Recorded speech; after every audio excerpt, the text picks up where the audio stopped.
I'm excited for this one. But how do you pronounce it?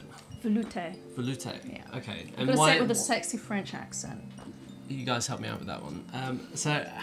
Why is this so important, this one, Velouté? It's one of the 5 mother sauces. So again, one of the sauces that you should know how to make because we use it in the culinary world all the time. So it's a sauce that is thickened with a roux. So roux being butter. Flour together. Exactly. You know that one. Yeah. But this is thickened with a stock, a warm stock of some sort, instead of like, say, with bechamel is milk. Okay. Velouté also means something that you can make out of thickening it with cream. So I think a lot of restaurants would use it as like a sauce. Basically, it's a sauce. So you could have like a pea velouté, which you could do with cream and chicken stock or pea stock, or you could have like a mushroom velouté. Instead of talking about it, let's cook it. Right, much more versatile than Hollandaise, so let's get stuck in. What you need is equal amounts of flour, so Let me help you out here. 3 tablespoons. Yeah, sure. Okay. Just in there. Make sure it's level. Like that? Yeah. Yeah. Kind of use your finger. You don't need to pat it down. Yeah. Okay. Just get it in there. 3, yeah, great. Fab. Butter, And next. You butter, said butter. so 3 tablespoons. How would I measure tablespoons in grams? So a tablespoon is roughly 15 milliliters, which is 15 grams, roughly. Okay. So I'm going to look for 45 grams, and I'm just going to eyeball this. That'll do. 45.5. Perfect. In it goes. Okay, so we're making a roux. We've got our butter. We've got our flour. You want to heat that up for me? Okay, let's get this on. What's really important with when we're making a velouté, particularly this style one, so we're making it with chicken stock. You don't want the roux to go too brown, but you don't want to burn your flour, or the butter, because we want to keep it like a blonde or white roux. Okay. Try and help it out there.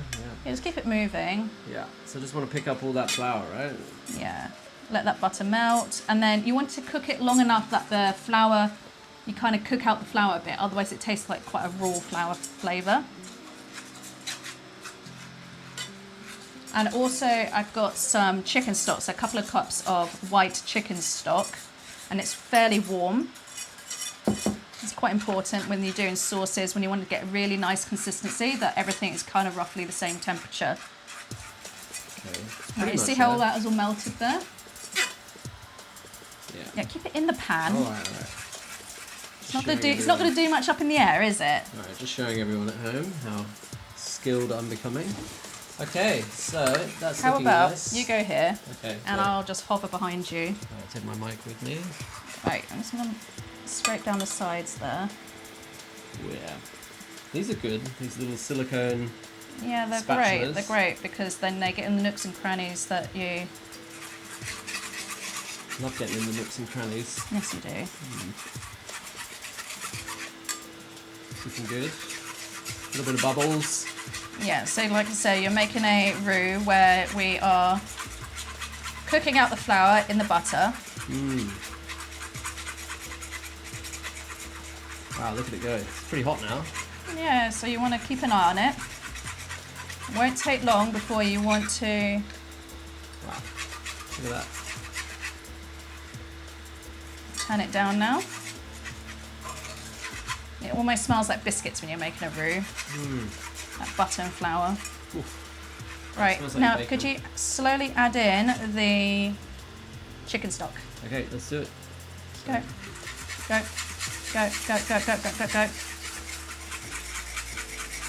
Stop. I'm going to whisk this really quickly. And what you're aiming for with a velouté, keep adding more please. Okay. What you're aiming for is a velvety, smooth sauce. Keep going, just add more in.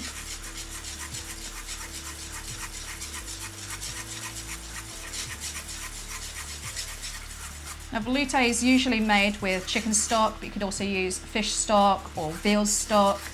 Obviously, depending on the stock that you're using, it will change the colour of your velouté. And like I mentioned earlier, you could also use cream as a thickening agent and butter for when you're making, say, like a pea velouté. Almost like another word for puree. I think it's a very... Wow, look at that. See how silky that is? Silky smooth. Now, if you want to get it super, super silky, stop. Okay. You want to get it super, super silky, I would pass it through a fine strainer as well. That's incredible. It's like glossy. So the difference between this, it looks like a bechamel, Yeah. but this is made with stock and not milk. Okay. I understand. You understand? So get a good chicken stock. What about the cubes, the chicken stock cubes? You can use chicken stock cubes. Yeah. I mean, obviously it's more accessible. They tends to be slightly saltier.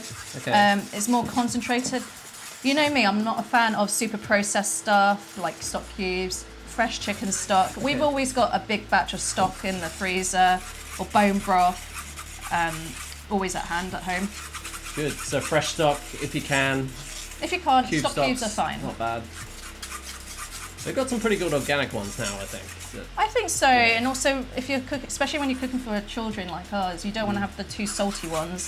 Yeah, yeah. So you would season this up next. Go a little bit more of the stock. I see there's a little peppermint. try not to get there's the peppercorn I've got in there. Left over when I made the chicken stock. All right, stop. Wow. Wow, wow, wow. So in an instance, I would maybe use this particular velouté, season it up. Let's spread it, pour it over some like a roast chicken breast or something. Ooh, perfect. You'll have a saucy breast, don't you? You know me. All right, I'm pretty happy with that. Yeah, it looks good. Looks really nice. Again, so key thing with making the sauces is check the consistency. That's my... It's like you know what it reminds me of? Go on. Condensed milk. And I've seen a lot of that at May. It does look like condensed milk. When I was yeah. working on the bar, this is kind of what I would expect. So again, does this... Ooh. Wow. That's pretty yum.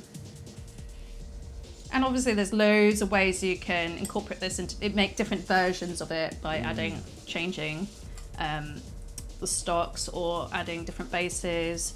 You can make a brown velouté by having brown roux, brown veal stock. But let me guess, you probably want to keep the texture quite Similar to this. consistent. You wouldn't want to add like chicken scratchings or any kind of anything that would add like texture or herbs. You could do whatever you want, but then as long as the sauce that you started with is a velouté. So you've got a good base, and then maybe you can change it to how you want. Yeah. But this is the classic way.